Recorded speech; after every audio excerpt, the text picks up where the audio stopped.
বান্দা যখন আলহামদুলিল্লাহ বললো তখন এর অর্থ হচ্ছে সমস্ত প্রশংসা আল্লাহ। আওয়াজ দিয়ে বলেন প্রশংসা কার? প্রশংসা আল্লাহ। বান্দা যখন এই কথা বলে প্রশংসা আল্লাহ, তখন আল্লাহ রাব্বুল আলামিন বলেন হামিদানি আবদি ওয়া শাকারানি, আমার বান্দা আমার প্রশংসা করেছে এবং আমার শুকরিয়া আদায় করেছে। সুবহানাল্লাহ।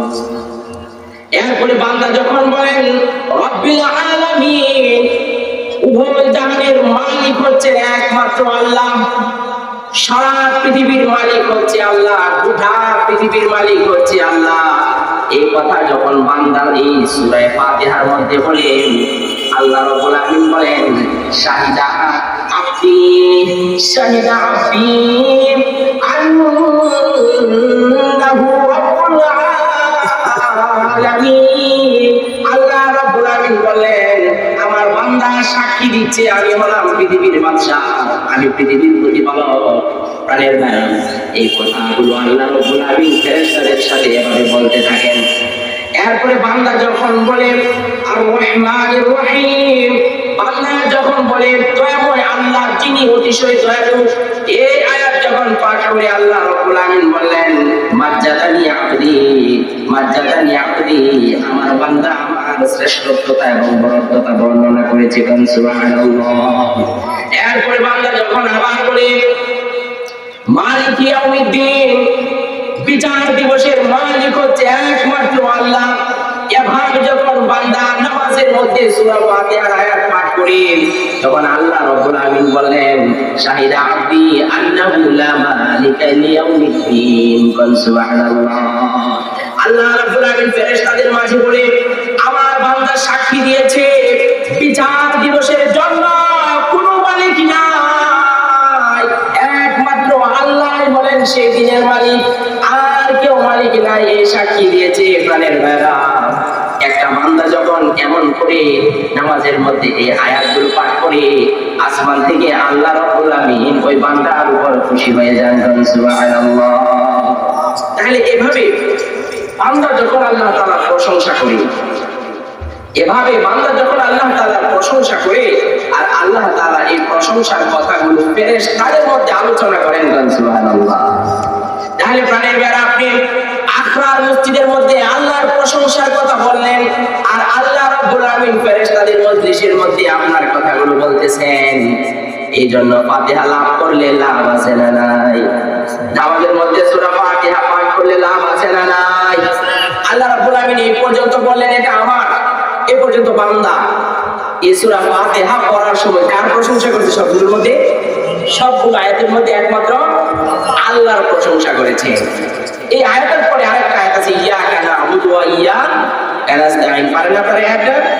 ইয়াকা না'বুদের অর্থ হচ্ছে আমি আল্লাহ তাআলার ইবাদত করতেছি, ওয়া ইয়াকা নাস্তাঈন এবং সাহায্য আল্লাহর কাছে চাইতেছি। সুবহানাল্লাহ। বান্দা যখন বলে ইয়াকা না'বুদু ওয়া ইয়াকা নাস্তাঈন, আল্লাহ রাব্বুল আলামিন ওই বান্দার এই পাঁচ গুণ করার পরে প্রাণের বেলা নামাজের মধ্যে যখন বান্দা ইয়াকা না'বুদু ওয়া ইয়াকা নাস্তাঈন যখন পড়ে, ওই সময় বান্দা আল্লাহকে বলেন আল্লাহ তোমার ওই ইবাদত করতেছি এবং তোমার কাছে আমরা সাহায্য প্রার্থনা করতেছি। প্রাণের ভাইরা, আল্লাহ রাব্বুল আলামিন যখন এভাবে বলেন, আল্লাহ রাব্বুল আলামিন যখন এভাবে বলতেছেন ইয়াকা না'বুদু ওয়া ইয়াকা নাস্তাঈন, তখন যেন বান্দা আল্লাহর সামনে আল্লাহকে আল্লাহ রাব্বুল আলামিন বান্দাকে যখন বলতেছেন বান্দা ইয়াকা না'বুদু ওয়া ইয়াকা নাস্তাঈন, আমরা তোমার ইবাদত করছি, তাফসীরে বাইজাবির মধ্যে লেখেন বান্দা যখন এভাবে আল্লাহকে বলে আল্লাহ তোমার ইবাদত করতেছি, তখন যেন সে বান্দা নামাজের মধ্যে এতক্ষণ প্রশংসা করার পরে আল্লাহ যেন তার এই প্রশংসার যোগ্যতার কথা বলে, আল্লাহর এই প্রশংসার উপযুক্ততার কথা বলে এই বান্দা যেন এই সাক্ষী দিচ্ছেন আমি আমার মাওলাকে এই মুহূর্তে আমার চোখের সামনে দেখতেছি। সুবহানাল্লাহ। বান্দা যখন আল্লাহর প্রশংসা করে, প্রশংসা করার পরে আল্লাহ রাব্বুল আলামিন তার চোখের সামনে এরকম ভাবে ভাসতে থাকে। প্রাণের ভাইরা, তাসাউফের ভাষায় বলে কোন বান্দা যখন সূরা ফাতিহা পাঠ করে তখন তাকে আরিফ বলা হয়। তাকে কি বলা হয়? আরিফ। আল্লাহর পরিচয় তালাশকারী বলা হয়। এই পরিচয় তালাশকারীর ব্যাপারে ওই লোকটা যখন আর রহমানির রহিম মালিক ইয়াউমিদ্দিন এটা পড়তে পড়তে যখন ইয়াকা না'বুদু পর্যন্ত পৌঁছে যায়, তখন সে আর আরিফ থাকে না, আল্লাহর পরিচয় তালাশকারী থাকে না, তখন সে সরাসরি আল্লাহকে পেয়ে যায়। সুবহানাল্লাহ। বান্দা যখন ইয়াকা না'বুদু ওয়া ইয়াকা নাস্তাঈন, ইয়াকা না'বুদু বলে, ও আল্লাহ আমরা তোমার ইবাদত করছি, তোমার কাছে সাহায্য প্রার্থনা করছি, ওই সময় আল্লাহ রাব্বুল আমিন তার সামনে চলে আসে। এমন একটা বান্দার মধ্যে অবস্থা হয়ে যায়, তখন যেন বান্দা আল্লাহকে দেখতে পাচ্ছে। সুবহানাল্লাহ। এরকম ভাবে আল্লাহ যেন তার সামনে এসে যায়। আল্লাহ রাব্বুল আমিন কি যখন সে পেয়ে যায়, আল্লাহ রাব্বুল আমিনের সামনে যখন এসে যায়, আল্লাহ বলেন তুমি কি চাও? আমার কাছে যা চাইবে আমি মাওলা তোমাকে তাই দিয়ে দেবো। সুবহানাল্লাহ। তাহলে দেখেন, এরপরে ইয়াকা না'বুদু আমরা তোমার ইবাদত করছি, এটা হচ্ছে আল্লাহ। ওয়া ইয়াকা নাস্তাঈন আমরা তোমার কাছে সাহায্য চাচ্ছি। এবার বলেন ইবাদত করার মালিক কে? আল্লাহ। আর আওয়াজ দিয়ে বলেন ইবাদত করার মালিক কে? আল্লাহ। আর সাহায্য চাই কারা? আমরা। আল্লাহ রাব্বুল আলামিন বললেন বান্দা যখন এতক্ষণ প্রশংসা করার পরে আমার ইবাদত করবে, আমি মাওলা বলি তুমি আমার কাছে কি চাও, কি প্রার্থনা করো, তুমি এখন আমার কাছে যা চাইবে তোমার চাওয়াটা পূরণ করা হবে, তোমাকে তাই দেওয়া হবে। বান্দা বলেন ইয়াকা নাস্তাঈন মালিক তোমার কাছে আমি সাহায্য প্রার্থনা করি। সুবহানাল্লাহ। এরপরে আল্লাহ রাব্বুল আলামিন বান্দাকে ডাক দিয়ে বলেন কিসের উপর সাহায্য চাও? আল্লাহ রাব্বুল আলামিন বলেন তোমার কাছে আমার যে পরিচয় প্রকাশ পেয়েছে, এই পরিচয়ের যে গুরুত্বতা মাহাত্ম্যতা, এই মুহূর্তে তুমি আমার কাছে যা চাইবে আমি মালিক তাই দিয়ে দিব। সুবহানাল্লাহ। আল্লাহ রাব্বুল আলামিনের কাছে বান্দা বলে ইহদিনাস সিরাতাল মুস্তাকিম, বান্দা বলে ও আল্লাহ তুমি আমাকে সিরাতাল মুস্তাকিমের পথ দেখাও, সহজ সরল পথের দিকে আমাকে দিশা দাও, নির্দেশনা দাও। আল্লাহ বলেন সিরাতাল মুস্তাকিম তুমি কোন পথটাকে বুঝতেছো? আল্লাহ রাব্বুল আলামিন বলেন সিরাতাল লাযিনা আন'আমতা আলাইহিম গায়রিল মাগদুবি আলাইহিম ওয়ালাদ-দাল্লিন। আল্লাহ রাব্বুল আলামিনের কাছে বান্দা প্রার্থনা করে আল্লাহ তুমি আমাদেরকে তোমার সেই সমস্ত বান্দাদের পথে পরিচালিত করো, তোমার সেই সমস্ত বান্দাদের পথ আমাকে দেখাও যাদের উপর তুমি নিয়ামত দান করেছ, অর্থাৎ তোমার নবীদেরকে তুমি যে পথ দেখাইছো আমার সেই পথ দেখাও। সুবহানাল্লাহ। তোমার ইমানদার বান্দাদেরকে যে পথ দেখিয়েছো, তোমার নিয়ামত প্রাপ্ত বান্দাদেরকে তুমি যে পথ দেখিয়েছো আমাদেরকে তুমি সেই পথ দেখাও। গায়রিল মাগদুব যে সমস্ত মানুষগুলোর উপর তুমি রাগান্বিত, যাদের উপর তোমার রোষ ক্রোধ পড়েছে তাদের পথ তুমি আমাদেরকে দেখায়ও না। গায়রিল মাগদুবি আলাইহিম ওয়ালাদ-দাল্লিন। আল্লাহ রাব্বুল আলামিনের কাছে বান্দার পরে প্রার্থনা করে আল্লাহ যে সমস্ত বিভ্রান্ত লোক রয়েছে তাদের পথ আমাদেরকে দেখিও দেখায়ও না। প্রাণের বাইরা দেখেন এই অংশটা হচ্ছে বান্দার প্রথমে প্রশংসা করেছে আল্লাহ, লাস্টের মধ্যে আল্লাহর কাছে প্রার্থনা করেছে বান্দা। মাঝের যে আয়াতটা রয়েছে ইয়াকা না'বুদু ওয়া ইয়াকা নাস্তাঈন, এই আয়াতটা একটা অংশ বান্দার জন্য আর একটা অংশ আল্লাহর জন্য। প্রাণের ভাইরাম আল্লাহ রাব্বুল আমিন বললেন বান্দা যখন আমার ইবাদত করে, ওই ইবাদত করার কারণে আমি মাওলা তাকে আমার আপন করে নেই। সুবহানাল্লাহ। আল্লাহ রাব্বুল আমিন বলেন এই ইবাদতের কথা বর্ণনা করে যখন বান্দা আমার কাছে প্রার্থনা করে, আমি মাওলা তার যে সমস্ত বিপদ আসে সেই বিপদ থেকে আমি তারে বাঁচিয়ে দিই। এই সূরা যখন আমার বান্দা পাঠ করে এবং আমার কাছে যখন কোনো প্রার্থনা করে আমি মাওলা তাকে সাথে সাথে দিয়ে দিই। সুবহানাল্লাহ। এই জন্য প্রাণের ভাইরা ইয়াকা না'বুদু এর অর্থ হচ্ছে মালিক তোমার ইবাদত আমি করছি, তোমাকে আমি আমার সামনে উপস্থিত রেখে ইবাদত করছি। এই জন্য প্রাণের ভাইরা রাসূল সাল্লাল্লাহু আলাইহি সাল্লাম হাদিসের মধ্যে বলেছেন তুমি যখন ইবাদত করবে কান্নাকা তাওয়াহু, এমন ভাবে ইবাদত করো যেন তুমি তোমার মালিককে দেখতে পাইতেছো।